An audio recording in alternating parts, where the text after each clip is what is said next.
SJ right here in this church, and it's our story for many of you too. And it's late 90s, as I remember. Like-minded individuals looking for community and to have some fun, and we found it. We certainly did. I was coming off a divorce and I needed some new friends, and I found it here at this church.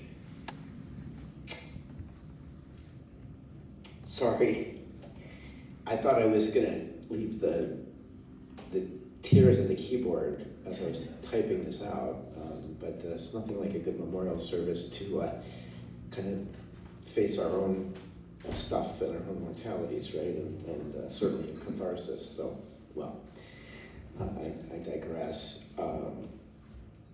We were right in back of us in Forbes Hall. The group was called YAG, Young Adults Group. I think we called it Youngish Adults Group at some point. And then we just called it TAG, the Adult Group. And we're talking 25 years ago, so I think we're a little bit older than that. I remember those Friday nights. SJ was never one for small talk. He really kind of went right to the heart of the matter. When I engaged with SJ, it was music, politics, stories from his past, and script ideas. Or should I just say narratives, right? Because what are scripts but really narratives? The stories, weaving the thread. And that was something I really enjoyed sharing with SJ. SJ got at the human condition through his writing, and it was so often satirical. He had a dry wit. It certainly wasn't for everyone, but it permeated everything he did. It was a constant bouncing of, hey, Chris, I've got a new idea for you. I've got a new script for you. I've got a new thing. And I had some too.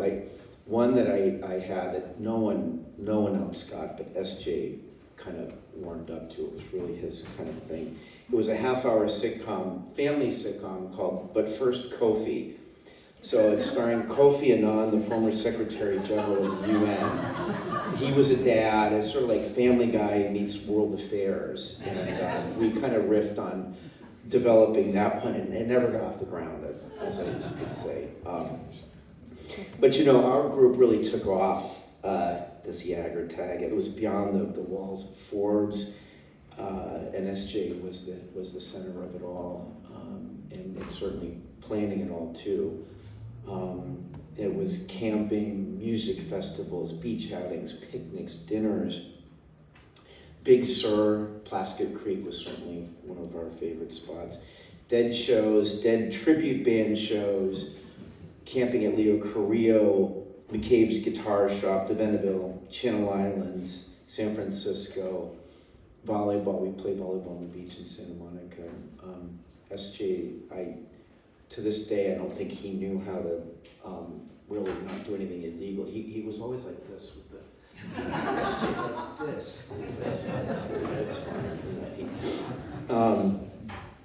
And our way of being with each other certainly transpired on these trips as well. And Dave back there would remember too, when we'd hike, it would be like this beautiful nature all over the place, and here we're just sitting like talking about politics, walking down this path, or sitting around the campfires. Certainly the campfires were the best time, and a lot of exchanges there. I remember SJ's style. He was a handsome dude, wasn't he? Salt and pepper, curly hair, and a twinkle in his eye.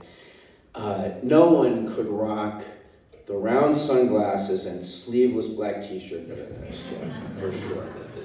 And who remembers his license plate? Remember? What was his license plate? LL Rain, thank you very much, on his Jeep, yeah. If there was ever a bigger Dead fan, I have not met them. Certainly, if you've ever seen his set list from the 600 shows that he went to this little booklet, had all the songs, and it kind of trailed off at the 20th song, as we got deeper into the show. There's a Hunter S. Thompson reference in there, but I won't go any further than that. My biggest mistake with SJ, I'm really a Deadhead at Jason. I do like the Dead, and I do like the Beach Boys too, and SJ was a big Beach Boy fan too. My biggest mistake with SJ was buying him Mike Love's autobiography.